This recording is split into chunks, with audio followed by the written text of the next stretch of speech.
First, you have some time to look at questions 1 to 4.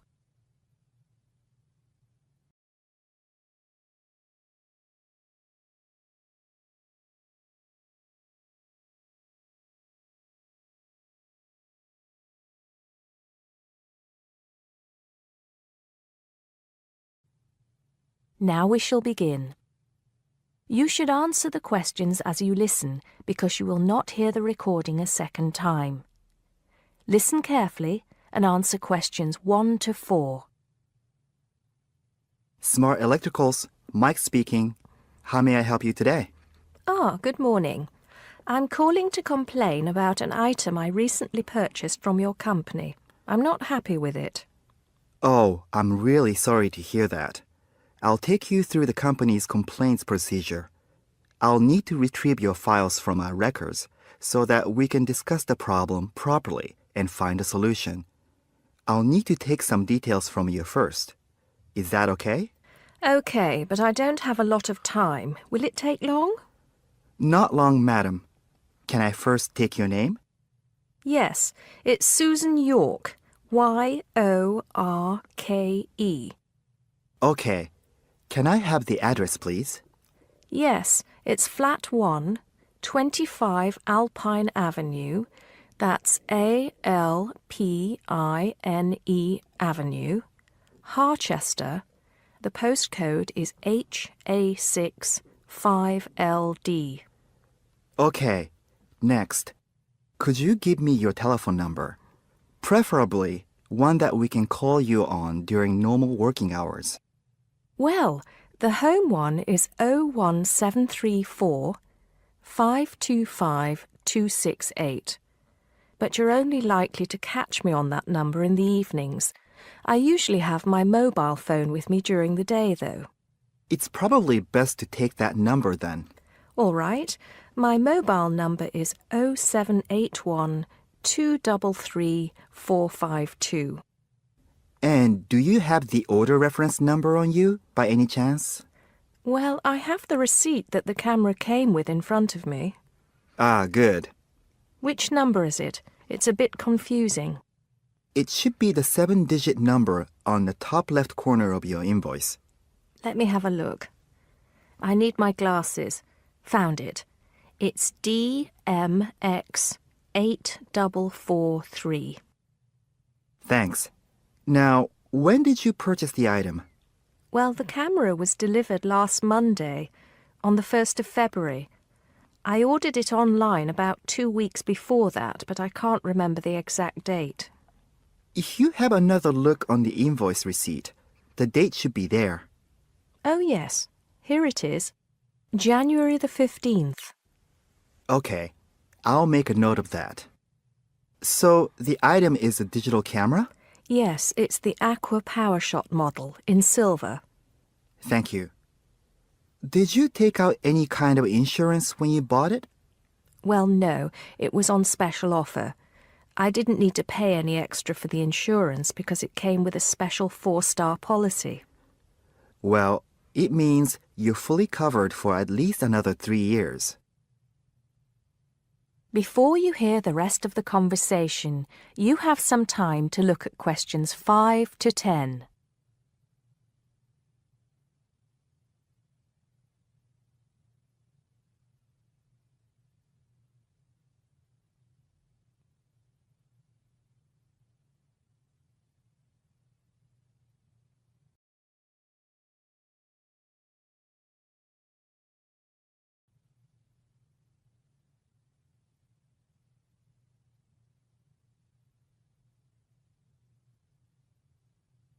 Now listen and answer questions 5 to 10. Right. What is the problem? Yes, the first thing is that it came with 1 memory card in the box when there were supposed to be 2. Oh dear, I'm terribly sorry about that. It must have been an oversight in the packing department. I can do something about that straight away and get one sent out to you. Well, that's not the only thing. I bought it as a present for my niece because she loves swimming.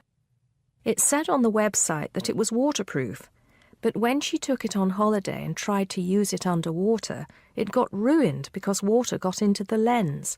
You can imagine how disappointed my niece was. I certainly can. Were those the only problems? No, there was one other thing. It came with a case to protect it. When I opened the box to take the case out, I saw that it had a big scratch on it. We're really sorry about that. I can offer to have the camera repaired for you. In the event that it can't be repaired, we'll send you a replacement. I don't think so. Seeing as it was faulty in the first place, I wouldn't want another one. I think I'd rather have my money back. Can I get a refund? Yes, of course. If you send it back to customer services, I'll make sure it's dealt with. Thank you very much. That is the end of part 1. You now have half a minute to check your answers.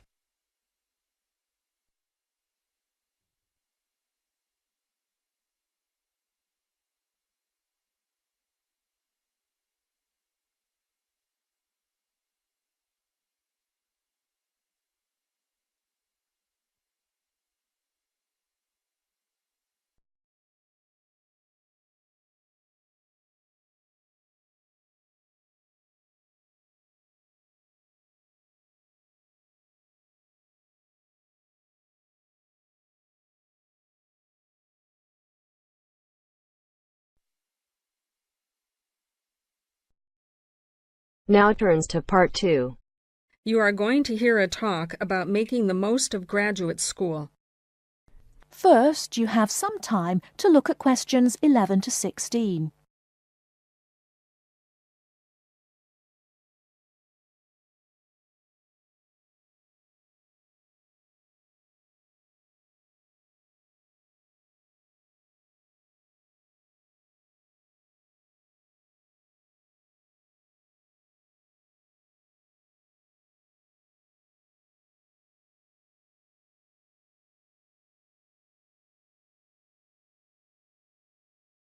Now, listen carefully and answer questions 11 to 16. Entrance to the graduate school. My job now is to give you the graduate school survival guide and make some concise suggestions for getting the most out of your relationship with our research supervisor, getting the most out of what you read, and making continual progress with your research. First, your relationship with your supervisor. This is fundamental. Meet regularly. You should expect to meet once a week or at least every other week because this will give you the motivation to make progress and also keeps your advisor aware of your work. Prepare for your meetings. Come to each meeting. Also, bring the notes from your previous meeting together with a list of any upcoming deadlines. Make a plan for what you hope to get out of each meeting. After the meeting, email your supervisor a brief summary. Include a list of major topics discussed, a list of what you agreed on, a note of any advice you may not want to follow, and a new summary of what you are planning to do. This helps avoid misunderstandings and provides a handy record of the progress of your research. Add a to-do list for yourself and your supervisor, including a reading list. Finally, add the time and date for the next meeting. My second main piece of advice is to keep your supervisor informed. Show him or her the results of your work as soon as possible. This helps your supervisor understand your research and identify any potential points of conflict early in the process. Include summaries of your work, including any results of experiments, and also anything you write about your research. Thirdly, communicate clearly. If you disagree with your advisor, state your objections and concerns clearly and calmly. If you feel that something about your relationship is not working, discuss it with him or her. Whenever possible, suggest steps that they could take to address your concerns. Under this heading, it is extremely important to take the initiative. You do not need to clear everything you do in your research with your advisor. He or she is busy too. You must be responsible for your own ideas and the progress of your work. Before you hear the rest of the talk, you have some time to look at questions 17 to 20.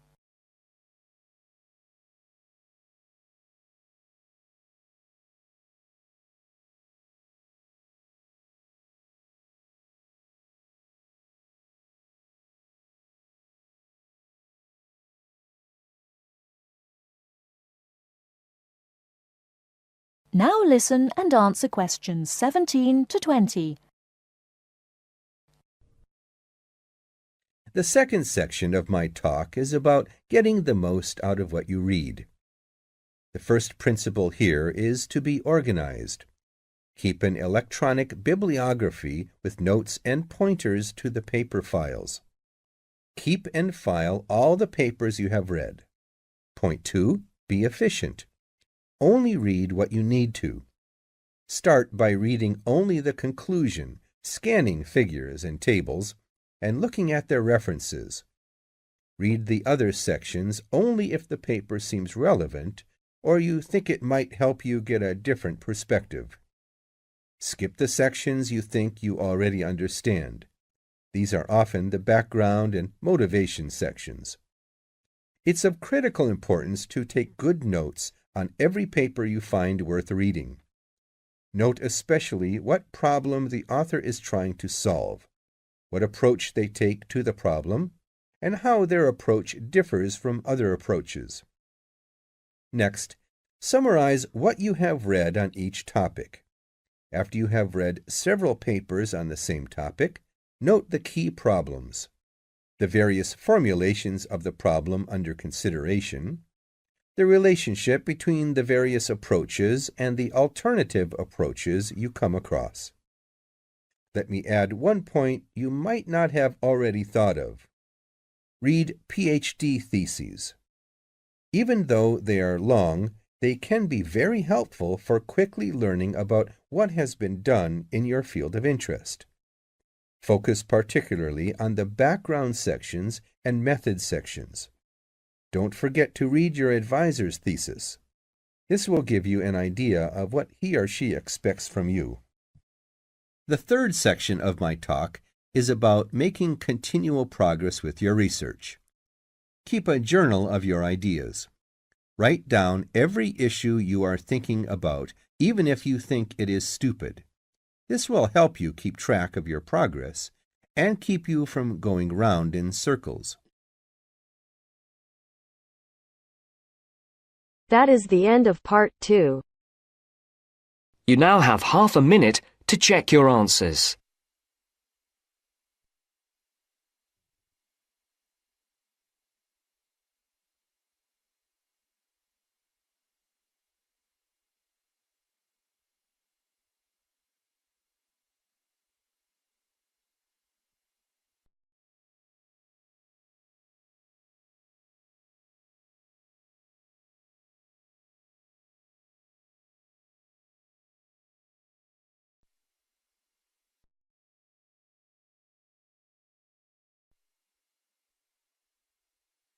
Now turns to part 3.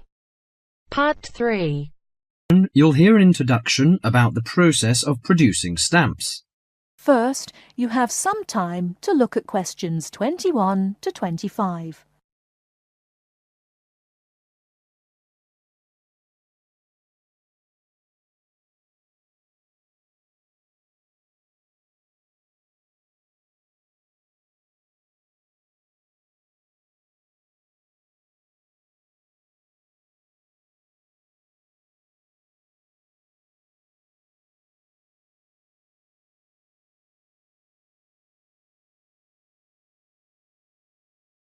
Now listen carefully and answer questions 21 to 25. Hello and welcome to this week's edition of Tell Me More, the program where you ask the questions and we provide the answers. and we've had a wide variety of questions from you this week. And the subject we've picked for you this week, in response to your many letters, is the production of postage stamps. And as usual, we've been doing our homework on the subject. So, who designs the postage stamps that we stick on our letters? Well, in Australia, the design of postage is in the hands of Australia Post. In Britain, it's the Royal Mail that looks after stamps, and it seems that both countries have a similar approach to the production process. We discovered, to our surprise, that it can take up to 2 years to produce a new postage stamp. Why is that, I hear you ask? Surprisingly, it can't be all that difficult to design a stamp.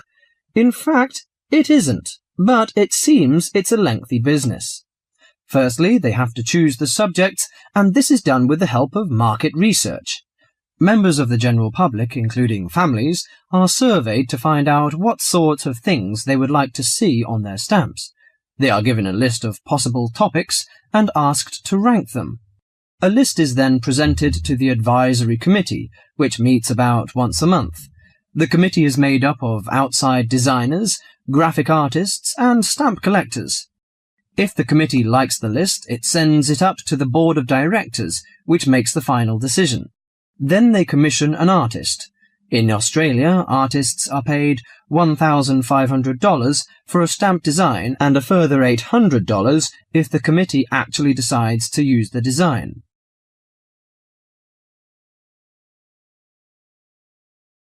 Before you hear the rest of the talk, you have some time to look at questions 26 to 30.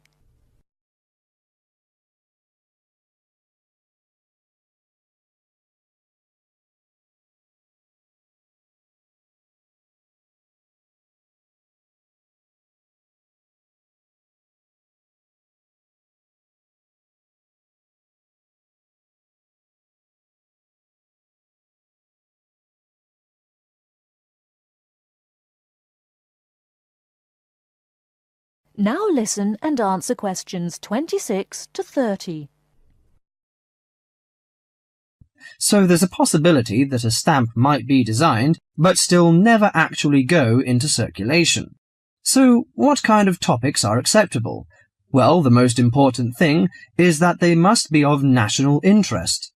And because a stamp needs to represent the country in some way, characters from books are popular, or you often find national animals and birds. So, of course, the kangaroo is a favourite in Australia. With the notable exception of members of the British royal family stamps, no living people ever appear on Australian or British stamps.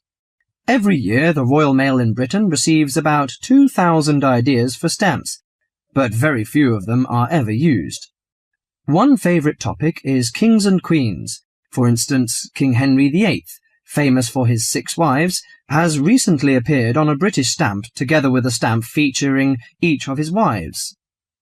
But despite the extensive research which is done before a stamp is produced, it seems it's hard to please everybody. And apparently all sorts of people write to the post office to say that they loved or hated a particular series. The stamp to cause the most concern ever in Australia was a picture of Father Christmas surfing at the beach. And when you consider that the practical function of a stamp is only as a receipt for postage, I think perhaps the importance accorded to stamps has got out of all proportion. Well, that's all for today. If there's a subject you want us to tell you more about, drop us a line at... That is the end of part 3. You now have half a minute to check your answers.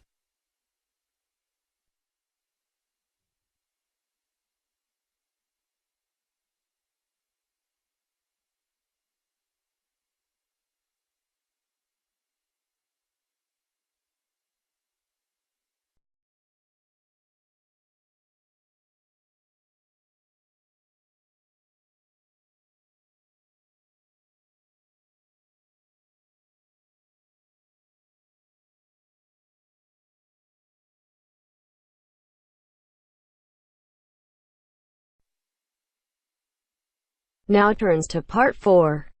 Part 4. You will hear an environmental studies student giving a presentation about his project on saving an endangered species of plant. Now you have some time to look at questions 31 to 40.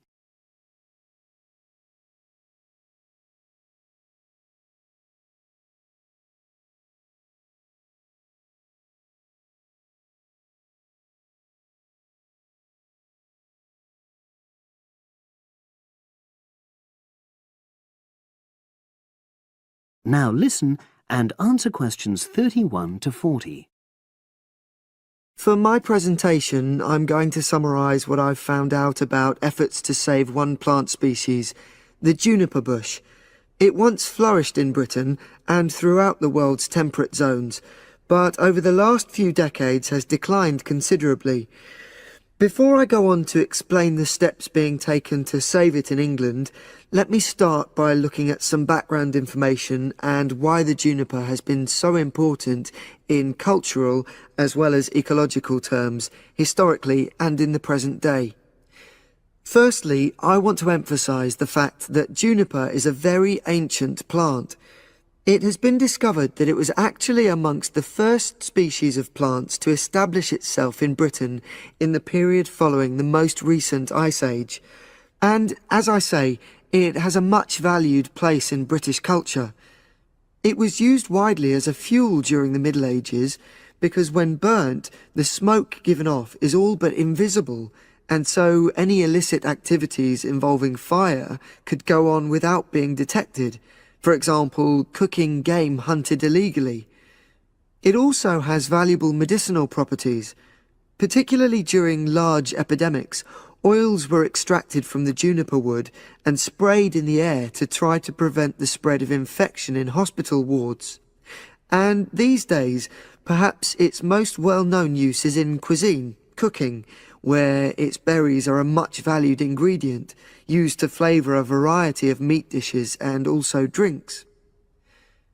Turning now to ecological issues, juniper bushes play an important role in supporting other living things. If juniper bushes are wiped out, this would radically affect many different insect and also fungus species. We simply cannot afford to let this species die out.